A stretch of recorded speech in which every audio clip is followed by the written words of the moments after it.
Aloha kakahiaka. Good morning, everyone, or wherever you are, whatever time it is. Aloha. My name is Keya, and thank you so much, Susan, for doing this, making the time, and inviting me to the incredible, miraculous, magical IHS, which I've been to as a student way back in 2017. And so I am beyond honored and thrilled to be coming this year to share my practice as both an herbalist trained in the Western tradition of herbalism, but also the Hawaiian tradition, which is called La'au Lapa'au, and as a lay practitioner, so a cultural practitioner that uses the weaving of plants and flowers in lei as a medicinal healing practice. And so I was lucky to pitch a few ideas to Susan, who was so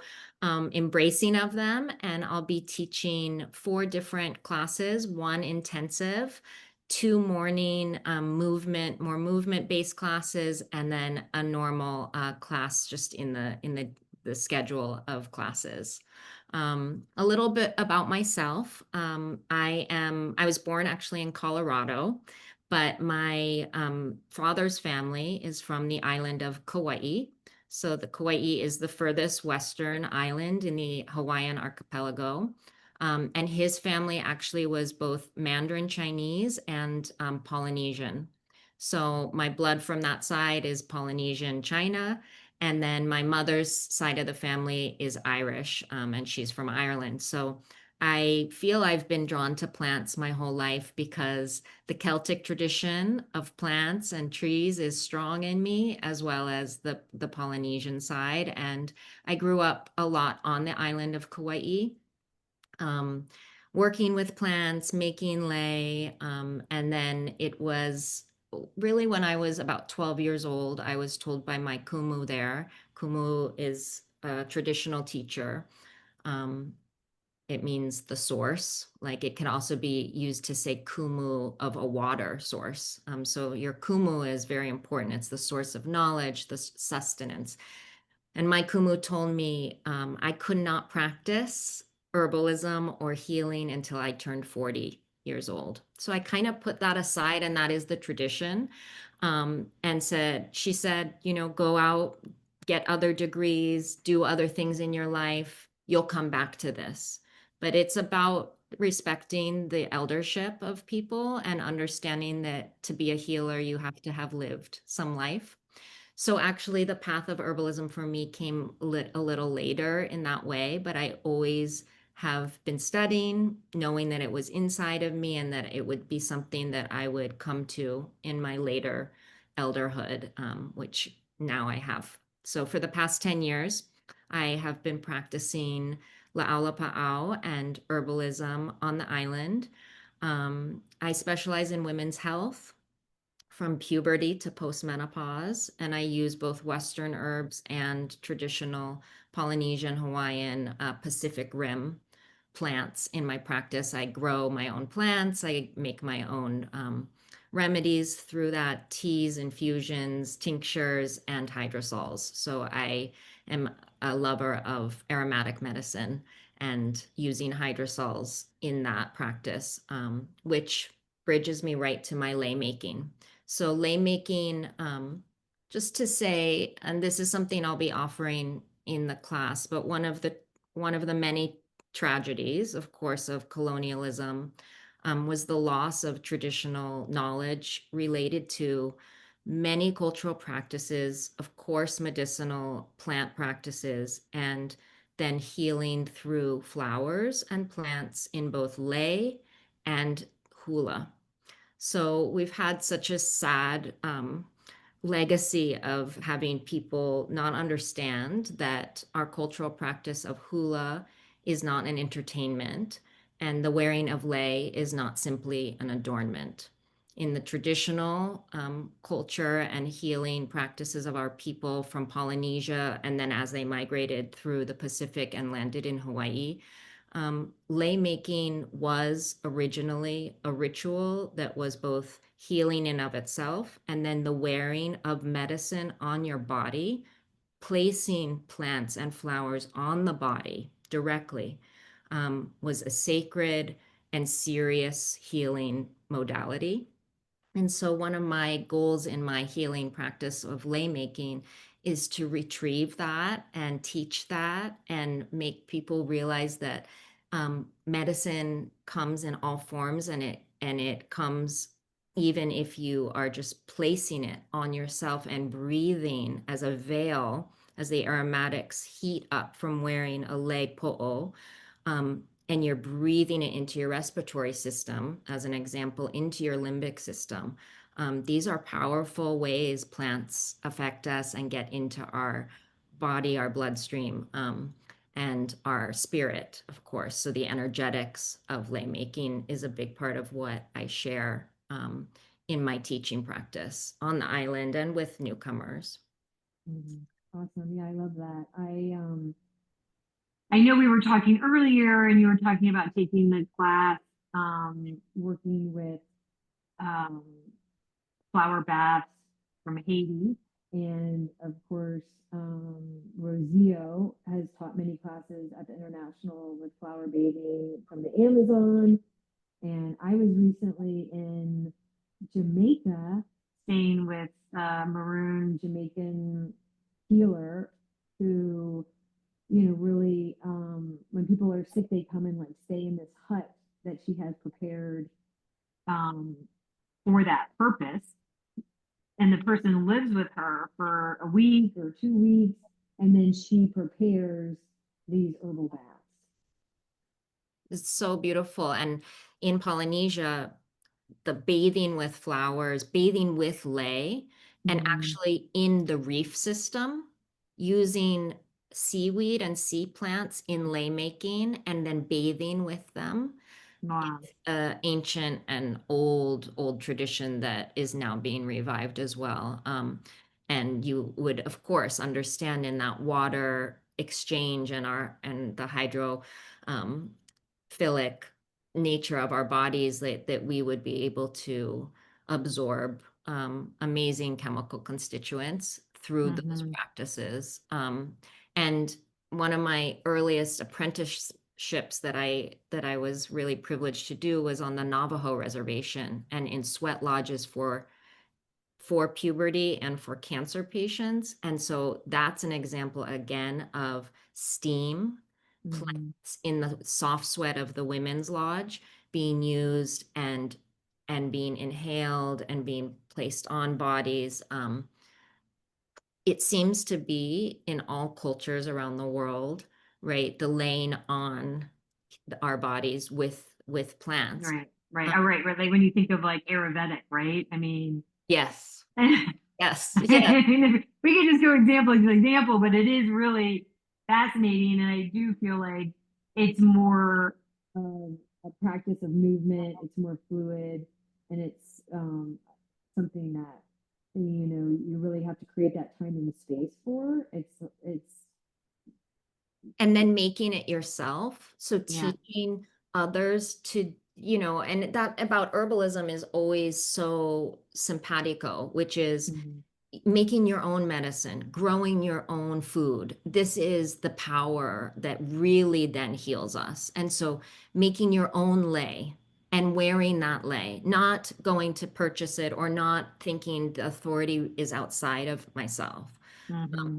It's that sovereignty of knowing I can make my own medicine and that is the most healing medicine I can make, right? So Mm-hmm. so I see it in, yes, all of your examples, exactly. Those cultures like being in tune and in touch with the plants around them. And it brings me to say when I teach lei making all over the world, there's that conception, oh, that's a Hawaiian tradition and that belongs there, or I need Hawaiian plants. But no, the medicine you need is growing at your feet. The lei that you need to make is the lei that is outside your front door in your own garden. And it belongs to everyone. I think just as we're saying, the flower bathing is a cross-cultural Yeah. experience, a modality. we've made and woven plants in every indigenous and native culture on every continent since Neolithic times, right? This Yeah. belongs to everyone. Of course, the Polynesian and Hawaiians take it to a beautiful level, and I celebrate that. But it belongs to everyone. So it's Hmm. something I really am excited to share the method of weaving together. Yeah. Yeah. I mean, I think that's like the sort of vision that Rosemary had when she started the International Herb Symposium was like, there's not one path. In fact, there's many paths. And, bringing everybody together to kind of share these different, um, you know, perspectives, cultures, practices, and just being, really awakened, um, to something new, right? And so And something really old. yeah, and something really old. Yeah, Yeah. yeah, exactly. I love Yeah. that. And um, so it feels really good to kind of, keep the tradition of the International Herb Symposium alive, and it kind of, and I think I'm always like amazed by just the interwoven nature of who's connected with who, and how their paths have crossed, and um, that's always super fascinating to me, because the international has been going on, I think, for 4 decades. Wow, is that right? Oh my goodness. That's Yeah. what a legacy. What a gift to the world. Honestly, Hmm. and that we all, yeah, if you come and you meet a teacher or you meet a fellow student and you connect with them, and that becomes this mycelium network, right? Across the Yeah. world of these strong connections of people who share the love and the sacredness of this of their plant walk. And Yeah. I remember being in 2017 feeling in the closing circle that this is such a beautiful lay of all the people and all Mm. that they've brought together, and each one like a flower in the lay is Yeah. holding hands, and how gorgeous and how perfect and how powerful. And so yeah, I'm so privileged to come and be part of that lay for this year. Yeah. Yeah. It's going to be different, but it's going to be healing and special in its own unique way. Actually, something that you might want to dive into. I mean, a big part of doing this, the international in Cincinnati, was um, to really honor the eclectics and the history of eclectic medicine. And we're doing some events with the Lloyd Library, but Curtis Gates Lloyd, I think he was the middle brother. He really traveled a lot to Polynesia Oh, back in like I guess it would have been like 1910.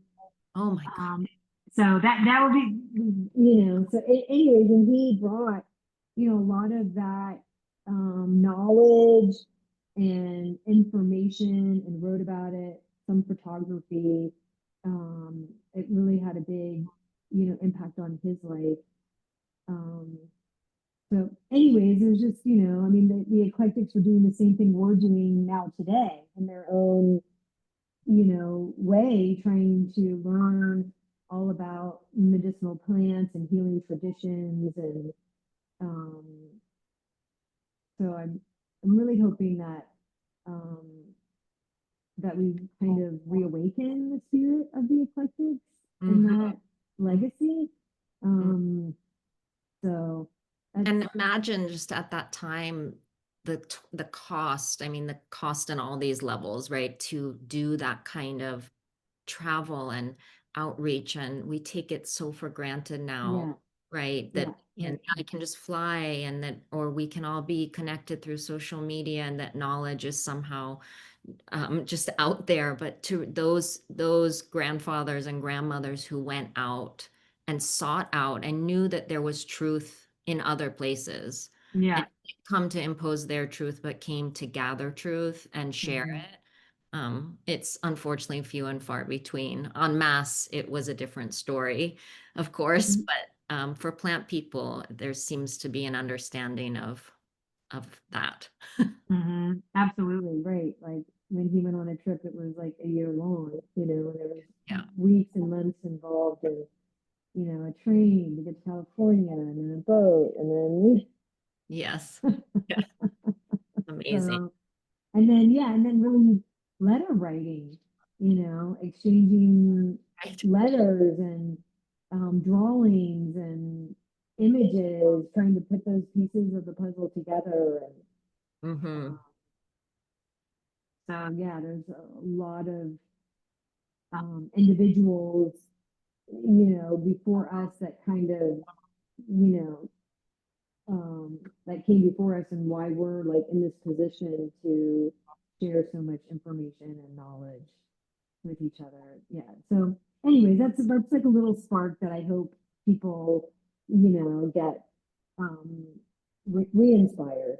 Yes. Of course, I can't wait to learn more. I mean, I feel like the people I've known from IHS and then the teachers I've gathered from there, it's like it is the time to go and dig into or get to dip into the well of these incredible practitioners all over the world who are so serious on their Mm-hmm. own path, and you can become so inspired. And it's so important because I mean, I feel like I'm just that solitary witch, archetype where I'm with my plants, I'm with my bees. I really am not with, a lot of people all the time. And so to come to with this community and to meet people and to um, gather new friends and information and knowledge and wisdom, it's just, I cannot wait. I'm so Yeah. excited.